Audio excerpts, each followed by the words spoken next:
cũng như Đức Phật trong thời hiện tại, Đức Phật trong thời tương lai, các cái vị Phật chánh đẳng giác đều cư trú trong các trú xứ này.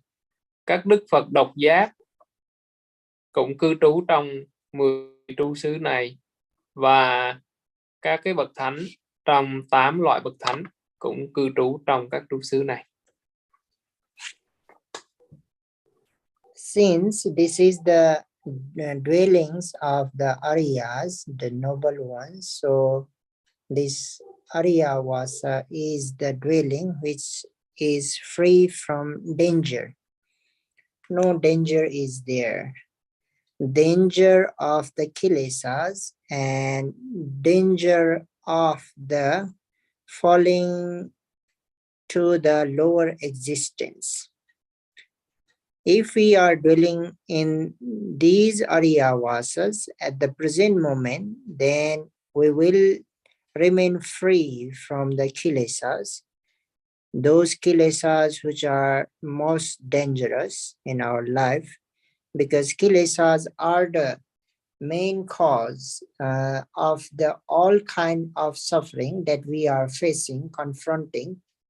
So we will be free at the present moment also if we are dwelling in Arya-vasa, and in another hand, in the future also, we will be free from the danger of falling into the lower existence or apaya.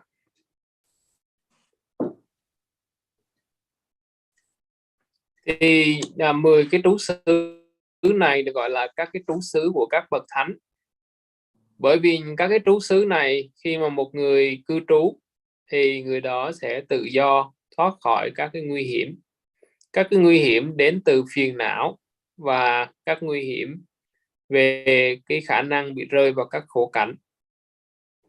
Nếu mà một người mà có thể cư trú trong các trú xứ của bậc thánh ngay trong cái khoảnh khắc hiện tại, thì người này tự do thoát khỏi các cái trạng thái phiền não.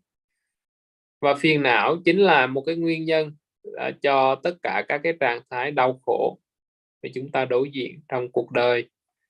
Khi mà chúng ta thoát khỏi phiền não thì chúng ta thoát khỏi các cái sự đau khổ.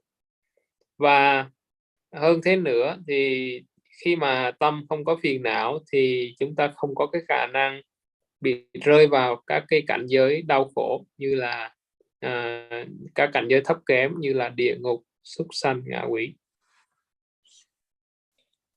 We live in our home in order to be free from many various kind of danger, unsafety.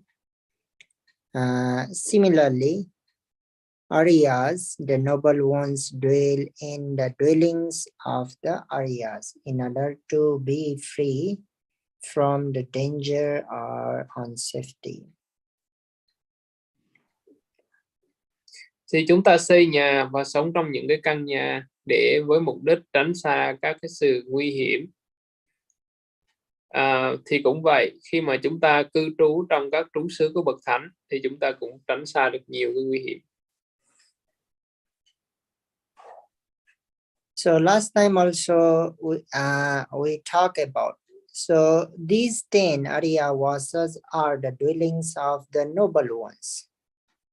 We are ordinary beings, Putujana. So how it is possible for us to dwell in the dwellings of the Arya-vasa?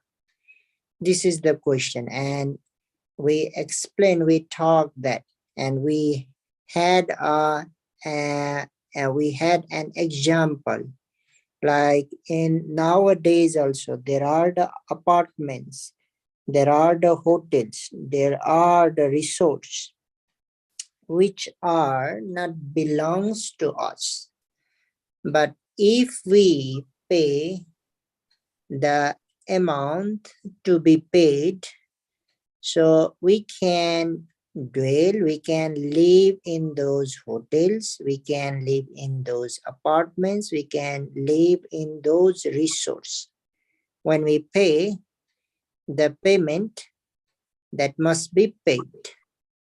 So similarly, if we pay if we give the exertion, or if we give the dhammas that must be given in order to dwell the Ariya Vasa, we will have chance, we have the chance to dwell in Ariya Vasa as well.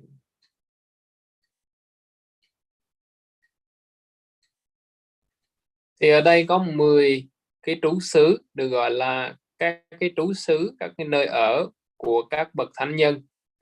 Vậy thì chúng ta là, nếu mà các cái người phàm phu là Uthujana, thì có cái cơ hội nào để chúng ta có thể cư trú trong các cái trú xứ của bậc thánh hay không? Thì trong các buổi thuyết giảng đầu tiên, thiền sư cũng đã cho quý vị các cái ví dụ, chẳng hạn như là quý vị có thể thấy các cái khách sạn hay là resort, quý vị không có đủ khả năng để sở hữu các cái khách sạn hay là các cái nơi nghỉ dưỡng như vậy. Tuy nhiên quý vị vẫn có thể ở trong các cái khách sạn hay là các khu nghỉ dưỡng này nếu mà quý vị có khả năng chi trả cho cái một số ngày hay là bao lâu đó quý vị sống trong đó. Nếu mà chúng ta có đủ khả năng chi trả thì chúng ta vẫn có thể sống trong đó một cái thời gian rất là lâu. Thì ở đây cũng vậy, các trú xứ bậc thánh, nếu chúng ta đủ khả năng để chúng ta chi trả, hay là chúng ta có thể gọi là chúng ta đầu tư vào cái sự thực tập giáo pháp một cách nó đầy đủ, đến một cái mức độ vừa phải, thì chúng ta có thể cư trú trong các trú xứ của bậc thánh. The payments that we have to give or we have to pay in order to dwell Ariya Vasa are mainly the faith and confidence, saddha, and the chanda, the desire, and the effort, the courageous effort, the ardent effort, viriya. Mainly these three factors are needed. This is our payment in order to dwell in Ariya Vasa.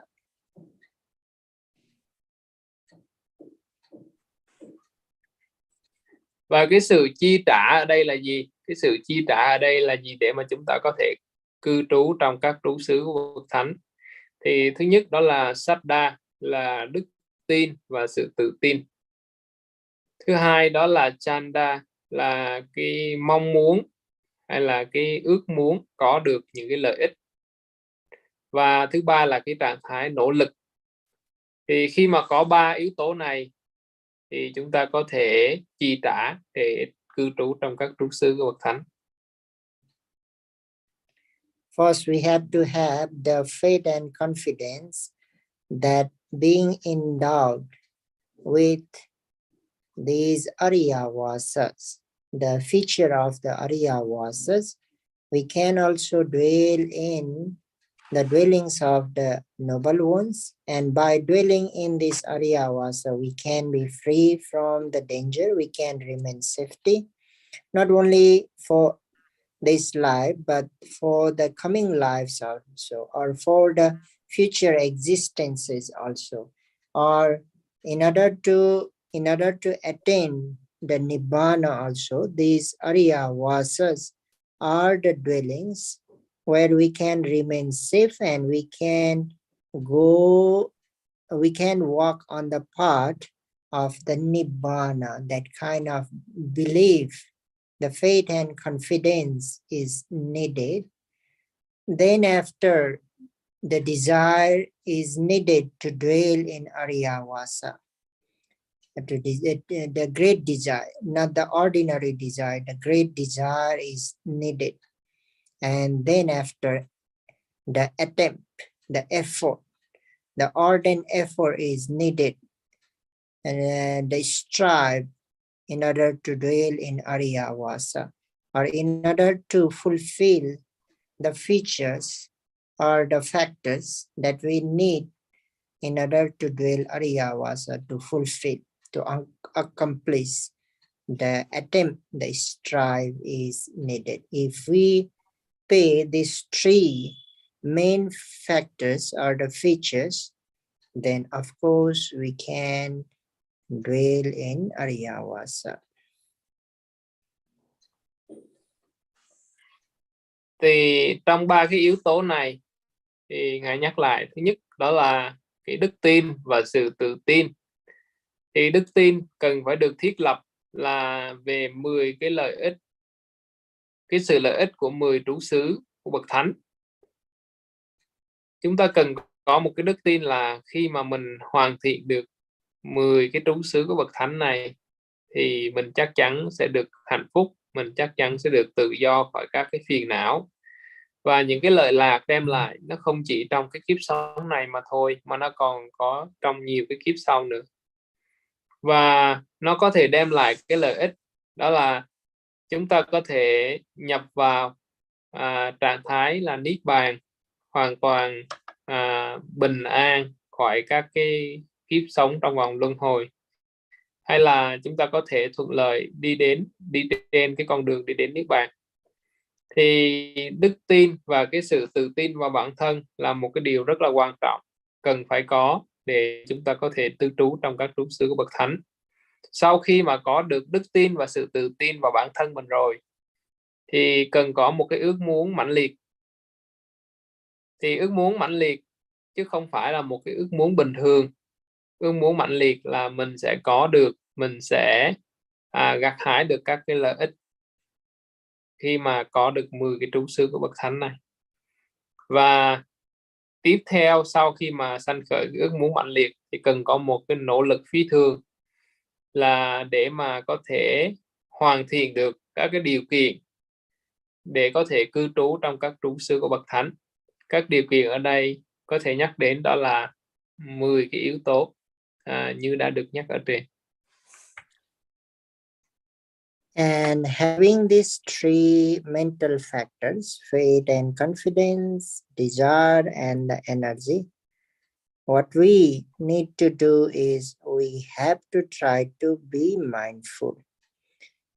Mindfulness is the protection. Mindfulness is the protector, the guard of our mind.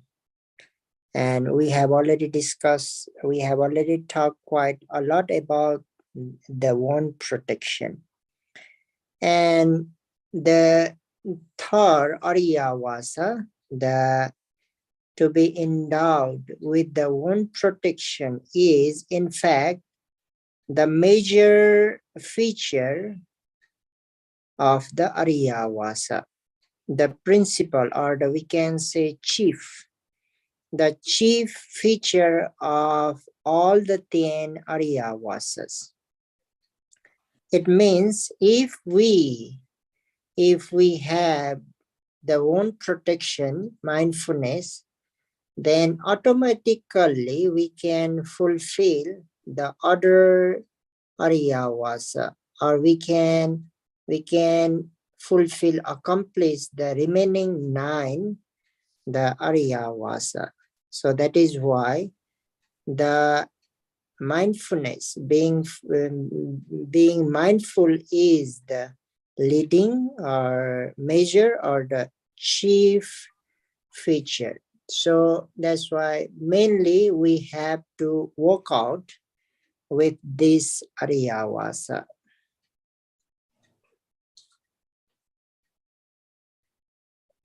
Khi mà quý vị đã có được 3 cái yếu tố này rồi, đó là đức tin, sự tự tin, thứ hai đó là cái mong muốn mãnh liệt, thứ ba là một cái nỗ lực phi thường, thì sau đó cần ngay lập tức thiết lập cái sự chánh niệm. Chánh niệm được ví giống như một cái người bảo vệ, một người giữ cửa, giúp ngăn chặn không cho các cái phiền não nó xâm nhập và nó làm hại đến tâm. Thì chánh niệm nó rất là quan trọng, nó được gọi là yếu tố quan trọng nhất, một cái yếu tố tiên quyết, một cái yếu tố đứng đầu trong 10 cái điều kiện, đó là 10 trú xứ của Bậc Thánh. Khi một người có chánh niệm thì người này sẽ dễ dàng thiết lập được 9 cái điều kiện còn lại. Do đó có thể nói rằng chánh niệm là cái yếu tố đầu tiên, yếu tố cần phải gọi là cần phải thiết lập, nó là yếu tố quan trọng nhất, cần phải thực tập, và do đó chúng ta cần phải thực tập, cần phải thiết lập chánh niệm. So let's talk little bit more about how by having the mindfulness, having one protection, we can fulfill the other and the 9 the features of the Ariyavasa. So the sati who works as the protector or the guard of our mind. If mindfulness is there, if mindfulness is present, then at that time the mindfulness is not letting, not permitting, or not admitting any kind of kilesas. Kilesas are not allowed to enter in our mind stream because God is there, because the protector is there, protection is there, which protects the mind from the defilements. So if mind is being protected from the defilements, then hindrances are also not allowed to enter in our mind stream. Because when we talk about the defilement, of course the 5 hindrances are also included in the kilesas, 10 kind of kilesas. So if protection is there, then hindrances are also not allowed. They have no admission in order to enter in our mind stream. So we can be free from the hindrances. We can abandon or dispel the hindrances when mindfulness is present. So in this way, we can endow with the feature of abandoning the 5 factors or abandoning the 5 hindrances. Tại sao mà chúng ta có thể nói rằng nếu có chánh niệm thì chúng ta có thể hoàn thiện chính cái yếu tố, chính cái trú xứ bậc thánh còn lại. Chánh niệm được gọi là sati, là đây được gọi là yếu tố bảo vệ. Bởi vì khi có chánh niệm thì chánh niệm nó sẽ không có cho phép bất cứ phiền não nào nó có thể đi vào trong cái dòng chảy của tâm thức. Thì lúc này tâm của một người hành giả được chánh niệm bảo vệ một cách khít khao và không cho bất cứ một cái trạng thái tâm phiền não nào sanh khởi. Thì ở đây có 10 cái trạng thái phiền não. Thì khi mà ngăn ngừa 10 cái loại phiền não này thì lúc này 5 cái triền cái đó, nó cũng nằm trong các cái phiền não. Cho nên có thể nói rằng nhờ có chánh niệm mà 5 triền cái, 5 cái pháp chướng ngại nó không có cơ hội sanh khởi. Thì đây là cái lý do đầu tiên. Khi mà có chánh niệm thì chúng ta có thể hoàn thiện được cái yếu tố tiếp theo, đó là loại trừ được 5 cái yếu tố, đó là 5 cái pháp chướng ngại. For example, when we are observing rising and falling, while we are noting rising and falling, at that time we have, let's say, we are mindful of the rising and falling. When we are noting rising and falling, at that time, essential desire, the kama chanda, is not present. Kama chanda is not present when mind is penetrating into the rising object and the falling object. Meanwhile, vyapada, ill will, is also not present. The thina midda, sloth and torpor, is also not present. The restlessness and the remorse is also not present, and doubt is also not present at that time. Mindfulness is not giving room for those five hindrances. So not giving rooms to five hindrances means we are dispelling those five hindrances while we are noting the presently arising object. So in this way, by having the mindfulness, automatically we are being fulfilled with the another the feature of the Ariya Vasa, that is abandoning the five hindrances. Thì khi mà quý vị thiết lập được cái sự chánh niệm, chẳng hạn lúc đó trong khoảnh khắc mà quý vị quan sát sự phồng xẹp, và trong cái khoảnh khắc đó, thì quý vị có chánh niệm, và khi mà quan sát phồng xẹp có chánh niệm như vậy thì tham ái không có mặt, sân hận không có mặt, các cái trạng thái giả dự buồn ngủ không có mặt, các trạng thái trạo cử hối tiếc không có mặt, và các trạng thái hoài nghi cũng không có mặt. Do đó tâm quý vị thoát khỏi 5 cái triền cái là 5 pháp chướng ngại nhờ có tâm chánh niệm. Bởi vì trong khoảnh khắc quý vị có chánh niệm thì tâm chánh niệm nó không chừa bất cứ một cái khoảng trống nào để cho các cái trạng thái phiền não và chướng ngại này nó có cái cơ hội để nó sanh lên.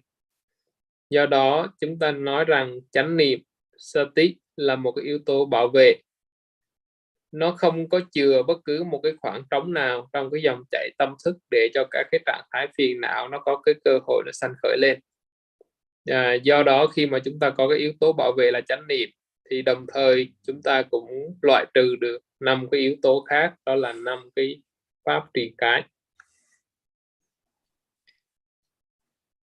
We also know that the mindfulness function, mindfulness only does not guard or the protect, but it also defends. So in case if any of these five hindrances arise, then at that time it knows immediately, and again it dispels the hindrances. So the first function of the mindfulness is the prevention, then if needed, then curing. Prevention and cure. By preventing, mindfulness is not admitting the hindrances in our mind stream. In case if any of the five hindrances arises, then it knows immediately by being mindful again. So in this way, the mindfulness can abandon the five hindrances. Thì nếu mà chánh niệm một mình thì cũng chưa có đầy đủ cái năng lực để có thể ngăn chặn một cách hoàn toàn. Tuy nhiên khi mà các cái trạng thái phiền não và chướng ngại này nó sanh khởi lên thì chánh niệm cũng có khả năng là ngay lập tức ghi nhận các cái trạng thái này và có thể loại trừ được các trạng thái chướng ngại. Thì đầu tiên đó là cái sự ngăn ngừa, có nghĩa chúng ta thiết lập chánh niệm để ngăn ngừa các cái trạng thái chướng ngại và các tâm phiền não sanh khởi. Và khi mà các cái tâm phiền não này nó sanh khởi lên thì chúng ta cũng ngay lập tức ghi nhận chánh niệm các cái trạng thái đó, và chúng ta thay thế các trạng thái tâm phiền não bằng cái trạng thái tâm chánh niệm, và nhờ đó thì chúng ta có thể loại trừ các trạng thái tâm phiền não này. And another Ariya Vasa is to endowed with the 6 factors, and that also can be fulfilled by being mindful, and that is like when we are being mindful, and when we see any visible object, at that time mindfulness knows seeing. That is the duty, that is the job, or that is the function of the mindfulness. So if the mindfulness or the mind is noting the seeing, when we see the visible object, at that time there is no chance to arise the good feeling or bad feeling, or there is no chance to arise the delightful feeling and non-delightful feeling. So that is what the another Ariyavasa, another Ariyavasa mentions. So not to feel good, not to feel the bad, not feeling good or bad, neither feeling good nor feeling bad. So that is what the another Ariyavasa explains. So if mindfulness is present, mindfulness is there, then of course we can again be endowed with this, the second feature also. Và cái trú xứ bậc thánh tiếp theo cũng được hoàn thiện nhờ cái yếu tố chánh niệm, đó là yếu tố về một người cần phải hoàn thiện 6 yếu tố, đó là sự thu thúc lục căn. Thì khi mà chúng ta có chánh niệm trong sự thấy, chúng ta thấy một cái vật gì đó, một cái cảnh nào đó, và khi thấy như vậy thì chúng ta niệm là thấy. Thì đây chính là cái công năng của chánh niệm. Khi mà thấy bất cứ một cái cảnh nào thì đều ghi nhận hay biết là thấy.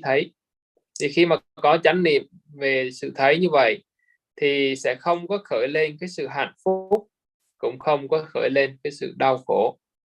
Do đó không có cái sự thích ghét, không có các cái trạng thái tâm phiền não, dính mắc hay sân hận ở đây. Và do đó thì một người khi mà có chánh niệm thì đồng thời người đó cũng có cái khả năng là thu thúc lục căn, bảo vệ 6 cái căn trước khi mà tiếp xúc với các cái trần cảnh, tâm không sanh khởi các cái trạng thái dính mắc hay sân hận. Do đó thì một người khi có chánh niệm thì cũng hoàn thiện được cái yếu tố này. And we also talk that in order to not to be happy and sad, in order to remain in equanimity, we need the help of mindfulness and the clear comprehension, sati and the sampajanya. So it is directly mentioned by the Buddha, in order to not to be happy or the sad, or in order to not to feel good or to feel bad, when we see or when we hear or when we smell, taste, touch and know, what we need is, in order to remain in equanimity, what we need is sato, sati is needed, and sampajano, clear comprehension is needed.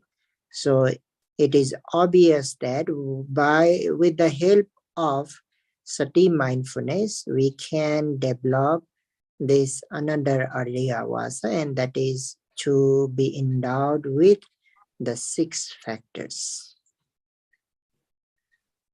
Thì Đức Phật trong cái phần giảng giải cần phải hoàn thiện 6 yếu tố là sự thu thúc lục căn, thì Ngài có giảng rằng khi các giác quan tiếp xúc với các trần cảnh thì tâm không khởi lên cái sự hạnh phúc, cũng không khởi lên cái sự đau khổ, và tâm thường trú trong cái trạng thái xả.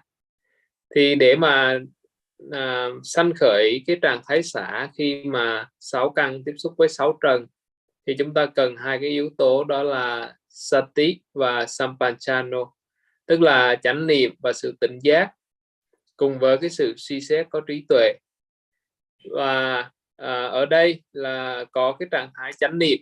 Thì khi mà chúng ta chánh niệm trong cái sự thấy, nghe, ngửi, nếm, xúc chạm hay là sự hay biết, thì trong các cái hoạt động sinh lý, các cái hoạt động như vậy, thì nếu mà có chánh niệm thì tâm không có khởi lên trạng thái hạnh phúc, cũng không khởi lên cái sự đau khổ, mà sẽ sanh khởi cái trạng thái xả. Do đó là khi mà có chánh niệm thì chúng ta cũng có khả năng hoàn thiện được cái yếu tố này, đó là sự thu thúc lục căn. A meditator knows seeing when he or she sees, when he or she hears, note as hearing, while smelling, then smelling, while tasting, while touching, and while knowing as knowing. That is the duty of a meditator. So if a meditator is fulfilling his or her duty and developing the mindfulness, then at that time also there is no chance to arise the greed to the pleasant object and the anger to the unpleasant object. So mind will remain in equanimity. So that equanimity is needed. So not to be attached on the pleasant object, or not to arouse the anger in unpleasant object. So that is what the fulfilling or being endowed with the 6 factors. Thì quý vị thiền sinh trong cái quá trình chúng ta thực tập, trong cái sự nỗ lực để thiết lập chánh niệm, thì mỗi khi thấy chúng ta ghi nhận thấy, mỗi khi nghe bất cứ âm thanh nào chúng ta ghi nhận là nghe, mỗi khi ngửi ghi nhận là ngửi, mỗi khi nếm ghi nhận là nếm, mỗi khi xúc chạm ghi nhận là chạm, mỗi khi hay biết hay suy nghĩ thì ghi nhận là biết hay suy nghĩ. Do đó là khi mà 6 căn tiếp xúc với 6 trần thì chúng ta đều nỗ lực thiết lập chánh niệm với cái mục đích là không có sanh khởi bất cứ cái trạng thái tham với các cái đối tượng tốt, và không có sanh khởi các cái trạng thái sân với các đối tượng xấu. Thì khi mà có chánh niệm thì tâm hành giả thiết lập trạng thái tâm xả, không hạnh phúc cũng không đau khổ, và không có dính mắc cũng không có sân hận. So in this way, having the one protection, we can dwell in the another second Ariya Vasa. So there are still more to talk about the other Ariya Vasas, how we can fulfill or accomplish the other Ariya Vasas by having one protection. We will talk on the next day. So it is great relief for the listeners or the audience that, by working only on the one protection, mindfulness, sati, we can dwell in the dwellings of the Ariya Vasas, 10 dwellings of the Ariya Vasa. It is quite a big relief for the listeners, for the audience, that, we have to just work on the mindfulness. We have to just work on the mindfulness. We don't need to think about the other Ariya Vasas. If we are mindful, then we can dwell in Ariya Vasa. That is why the mindfulness is the chief, the principle, the measure, the feature in order to dwell Ariya Vasa. So may you be able to fulfill this main feature, the major feature in order to dwell Ariya Vasa. Means may you be able to be mindful, and may you be able to dwell in Ariya Vasa. Sadhu.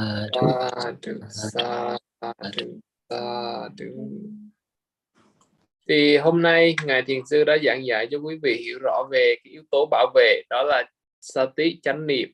Khi mà thiết lập được chánh niệm thì quý vị có thể cư trú trong các trú xứ của Bậc Thánh. Hơn thế nữa, quý vị có thể hoàn thiện được tất cả các cái trú xứ Bậc Thánh còn lại.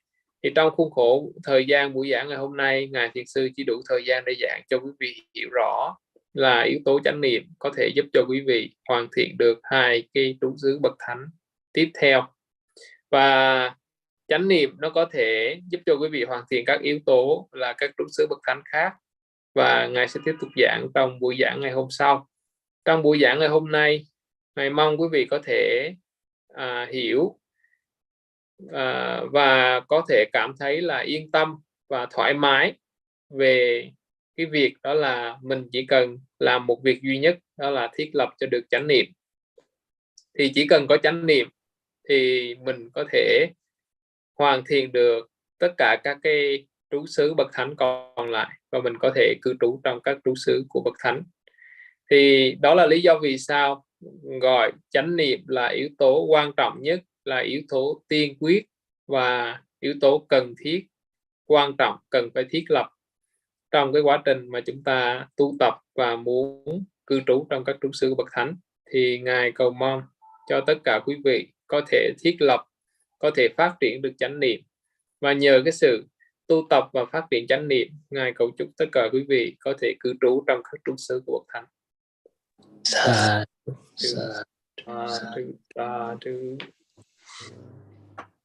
Let's share the merits. Yes, Bante. Idame punyam. Idame punyam. Asavakhayavaham. Asavakhayavaham. Hotu.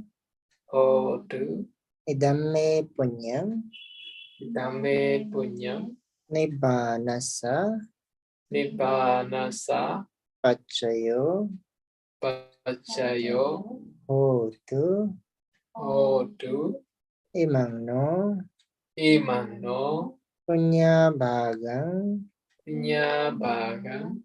Sabbasatanang. Sabbasatanang. Vibhazima. Vibhazima. Sabbe satta. Sabbe satta. Imang punya bhagang. Imang punya bhagang. Labhidva. Labhidva. Sukhita. Sukhita. Bhavantu. Bhavantu. Sadhu. Sadhu. Sadhu. Mời quý vị cũng đánh lên Ngài. Thank you very much, Bante.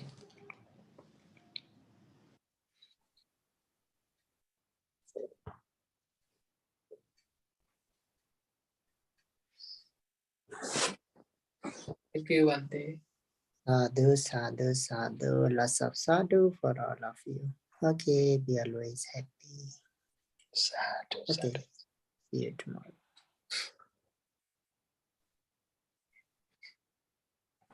Dạ, gặp lại quý vị vào ngày mai. Sadhu, sadhu.